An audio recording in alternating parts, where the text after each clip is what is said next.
தேவனுடைய நாமத்திற்கு மகிமை உண்டாகட்டும். தமிழக மக்களே, கிறிஸ்தவ மக்களே, இஸ்லாமிய சகோதரர்களே,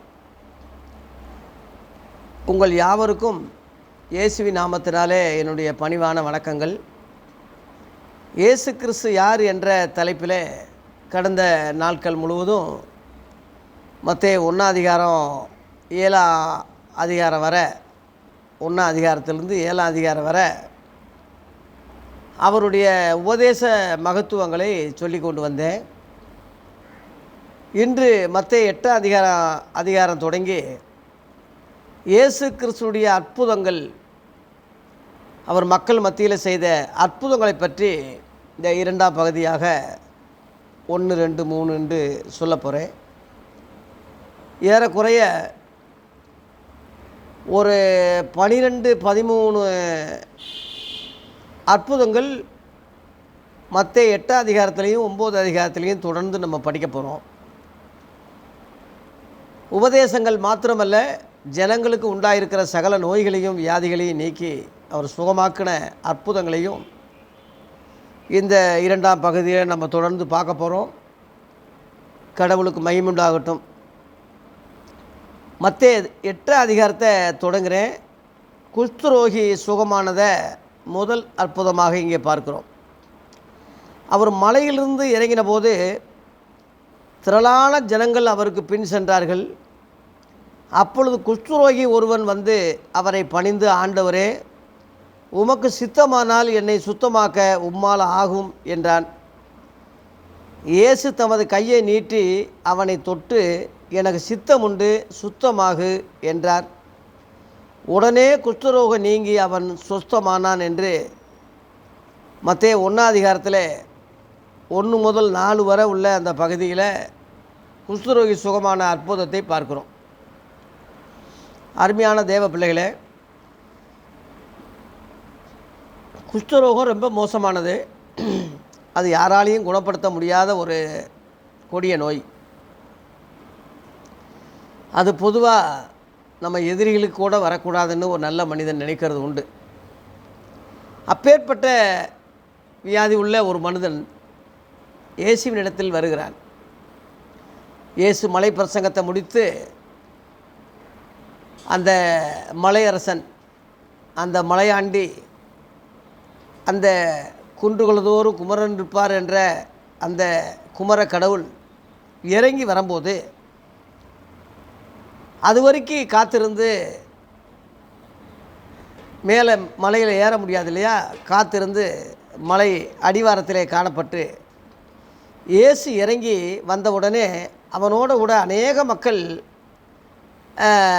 இயேசுவை சந்திக்கிறாங்க. அப்பொழுது அந்த குஷ்டரோகி ஒருவன் அவர்களிடத்தில் வர்றான். வந்து, கண்டிப்பாக என்னை சுகமாக்குங்க, கண்டிப்பாக சுகமாகி தான் ஆகணும், எப்படியாகிலும் என்னை சுகமாக்கிருங்கன்னு சொல்லி அவன் மன்றாடலை, கெஞ்சலை, கெதறலை, பிடிவாதம் பண்ணலை. அவன் என்ன சொல்கிறான்னா, உமக்கு சித்தமானால் என்னை சுத்தமாக்க உம்மால் ஆகும். இந்த வார்த்தை ரொம்ப எனக்கு பிடிச்சிருக்கு. உம்முடைய விருப்பமானால், உமக்கு சித்தமாக இருந்தால் என்னை சுகமாக்குங்க, சித்தம் இல்லையா, இப்படியே நான் இருந்துட்டு போகிறேன், இதே மாதிரி நான் வாழ்க்கையில் தெரிஞ்ச பிச்சைக்காரனாகவே நான் இருந்துட்டு போகிறேன்.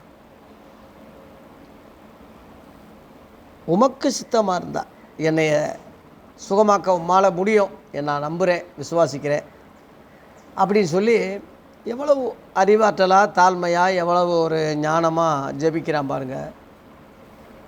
இயேசு உடனே பாருங்கள் அவனை தொடுறாரு. யாருமே பக்கத்தில் நெருங்க முடியாது. இயேசு அவனை தொட்டு என்ன சொல்கிறாருன்னா, எனக்கு சித்தம் உண்டு, சுத்தமாகு என்றார். எனக்கு விருப்பம் இருக்குது, நீ இப்படியே திரியுது, எனக்கு விருப்பம் இல்லை.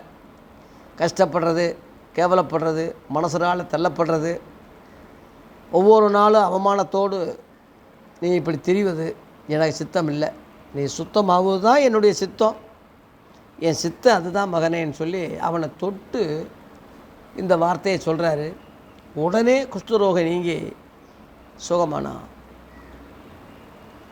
இந்த சுகமானதை அந்த மத சட்டப்படி, அந்த மோசேயினுடைய மத சட்டப்படி அந்த தேவாலயத்தில் போய் பதிவு பண்ணு, அங்கே போய் அறிவி, அதுக்குரிய சடங்காச்சாரத்துக்குரிய அந்த காரியங்களை மக்களுக்கு தெரிவி என்று சொல்லி மோசே கட்டளையிட்ட காணிக்கையை செலுத்து. குஷ்டரோகி சுகமானால் இந்த காணிக்கை செலுத்தணும்னு ஒரு சட்டம் இருக்குது இஸ்ரேல் ஜனங்கள் மத்தியில், யூதர்கள் மத்தியில். அந்த கட்டளைக்கு உட்பட்டு அந்த காணிக்கை செலுத்தினா தான் நீ குஷ்டரோகி இல்லை என்ற முடிவு மத அடிப்படையில் எடுப்பாங்க. எடுத்த பிறகு நீ மக்களோடு மக்களாக நீ உரையாடலாம், மக்களோடு மக்களாக நீ இருக்கலாம். அந்த காணிக்கை செலுத்தப்பட்ட பட்சத்தில் நீ குஷ்டரோகி என்றே அங்கே பதிவுப்படுவாய். அதனால் குஷ்டரோகி இல்லை, நீங்கிருச்சு என்ற ஒரு காரியத்தை அவங்களுக்கு சொல்லி பதிவு பண்ணி அதுக்குரிய காணிக்கை செலுத்து என்று அங்கே அதையும் இயேசு சொல்லி கொடுக்குறார். நான் சுகமாயிட்டேன், நான் தான் சுகமாயிட்டேன், நீ எவங்கிட்டையும் போவேனா, எங்கேயும் நீ போய் அங்கே தெரிய வேண்டியதில்லை, நான் தான் கேட்டிக்காரேன்னு சொல்லி இயேசு சொல்லாமல், உன்னுடைய ஒழுங்குகள் அந்தந்த பகுதியில் ஒரு ஒழுங்கு இருக்குது, அந்தந்த மத கட்டுப்பாடுகள் இருக்குது, அந்த பெரியவங்களை பகச்சிக்கிறாத, நீ அவங்களுக்கு செய்ய வேண்டிய முறையை காணிக்கையை செலுத்துன்னு சொல்லி அன்போடு அறிவோடு பாசத்தோடு அவனை அனுப்புகிற விதத்தை நம்ம பார்க்குறோம். இதிலிருந்து நம்ம என்ன தெரிந்து கொள்கிறோம்னா, இயேசு எந்த மதத்துக்கும் விரோதி அல்ல, ஆனால் எந்த மதத்துக்கும் உட்பட்டவர் அல்ல, எந்த மதத்துக்கும் அப்பாற்பட்டவர். இயேசு இந்த உலகத்தில் வந்து மதத்தை ஸ்தாபிக்கவில்லை, நல்ல குணங்களையும் நல்ல அன்புகளையும் நல்ல உபதேசங்களையும் தேவனுடைய சரியான வழியை போதிக்கத்தான் வந்தாரே தவிர, அவரும் ஒரு மதத்தை, எல்லா மதங்களைப் போல ஒரு மதத்தை நானும் ஒன்று ஸ்தாபிக்கிறேன்னு வரல. அதை நீங்கள் புரிந்து கொள்ளுங்க மக்களே. இயேசு ஒரு வெளிநாட்டு கடவுளோ மத ஸ்தாபகரோ கிறிஸ்தவங்களுடைய சாமியோ அல்ல. அவர் எல்லாத்துக்கும் மேற்பட்டவர், உலக இரட்சகர், உலக மீட்பர். உலகத்தின் பாவத்துக்காக தன்னுடைய இரத்தத்தையே சிலுவையிலே சிந்தி எல்லா மக்களுக்காக உயிர் கொடுக்கத்தான் தேவ ஆட்டுக்குட்டியாக இந்த உலகத்துக்கு வந்தாரே தவிர குறிப்பிட்ட மக்களுக்காக மதத்துக்காக வரலை. அப்படி நினைக்காதீங்க. கிறிஸ்தவ கடவுளாக இவர் ஆக்கிட்டாங்க, அப்படி அல்ல. எல்லாத்துக்கும் மேற்பட்ட தேவகுமாரனாக, உலக இரட்சகராக, எல்லா மதங்களையும் சொல்லப்பட்ட கருப்பொருளாக, நிழலாட்டமாக இயேசு நிஜ வடிவத்திலே வந்தது தான் கிமு கிபி என்ற வரலாறு. அந்த அடிப்படையில் அவருடைய உபதேசங்களை கேட்டோம். இப்பொழுது முதல் அற்புதத்தை பார்த்துருக்குறோம். அதுபோல் உங்கள் வாழ்க்கையிலையும் அற்புதம் செய்ய அவர் வல்லவராக இருக்கிறார். மரித்து மண்ணோட மண்ணாக போகாமல் 3ஆம் நாள் உயிர்த்தெழுந்து இன்றைக்கும் உயிருடனே இருக்கிறார், நம்முடன் வார்த்தையாக இருக்கிறார். அவரை நோக்கி கூப்பிடும்போது, உமக்கு சித்தமானால் என்னை சுத்தமாக உம்மால் ஆகும் என்று அவன் எப்படி நம்பிக்கை கொண்டானோ, கடவுளுடைய சித்தத்துக்கு எப்படி ஒப்பு கொடுத்து குஷ்டரோகி சுகமானானோ, அதுபோல் இன்றைக்கும் நீங்கள் எந்த நிலைமையிலும் எந்த இடத்துலையும் இருந்து, ஏசப்பா என்னால் ஒன்றுமில்லை, ஒன்றும் செய்ய இயலாது, நீர் என்னைய நினைத்தா சுகமாக்க முடியும், எனக்கு ஒரு அற்புதம் செய்யுங்கப்பான்னு சொல்லி இயேசுகிட்ட வந்து அவன் முறையிட்டது போல் நீங்களும் இயேசுவினிடத்தில் வந்து முறையிடலாம்.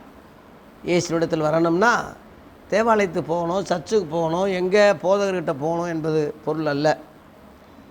இயேசு நேற்றும் இன்றும் அவர் என்றும் மாறாதவராக இருக்கிறார். 2 பேராவது 3 பேராவது என் நாமத்தினால எங்கே கூடினாலும் அங்கே நடுவில் நான் இருப்பேன் அப்படின்னு சொல்கிறாரு.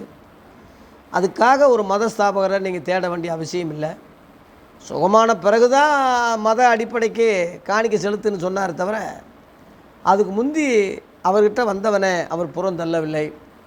அவர் இன்றும் ஆவியாக ஜீவிக்கிறார், இன்றும் அவர் உயிரோடு இருக்கிறார். எங்கும் அவரை தொழுது கொள்ளும் காலம் வரும். ஆவியோடு உண்மையோடு இயேசுவை தொழுது கொள்ளுகிறவர்கள் எங்கேயும் தொழுது கொள்ளலாம்.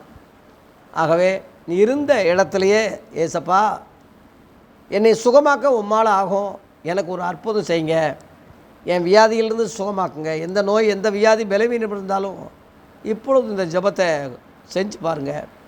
என்னை சுகமாக்க உம்மால் ஆகும். உம்மாலே கூடாத காரியம் ஒன்றுமில்லை. நான் விசுவாசிக்கிறேன். அன்று செய்த அதே அற்புதம் இன்று செய்ய நீர் வல்லவராக இருக்கிறீர். ஏனென்றால் இன்றும் நீர் உயிரோடு இருக்கிறீர். அதை நான் நம்புகிறேன் என்று நீ எந்த மதமாக இருந்தாலும் யாராக இருந்தாலும் நீங்கள் இருந்த இடத்துலையே உட்காந்து கண்ணை மூடி ஜெபம் பண்ணுங்க. இயேசு அங்கே வெளிப்படுவார். அங்கே உங்களுக்கு அற்புதம் செய்வார். அவர் உங்கள் மேலே இறங்குறத நீங்கள் உணர்வீங்க, நிச்சயமாக புரிவீங்க. ஆகவே நம்பி பாருங்கள். நம்பினவங்க யாரும் கெட்டு போனதில்லை. விசுவாசிக்கிறவனுக்கு எல்லாம் கூடும். நீங்கள் நம்பி விசுவாசித்து இந்த அற்புதத்தை பெறும்படி உங்களோட அன்போடு அழைக்கிறேன். அடுத்த அற்புதத்தை நாளைக்கு பார்ப்போம். கடவுள் நம்மை ஆசீர்வதிப்பாராக. நன்றி.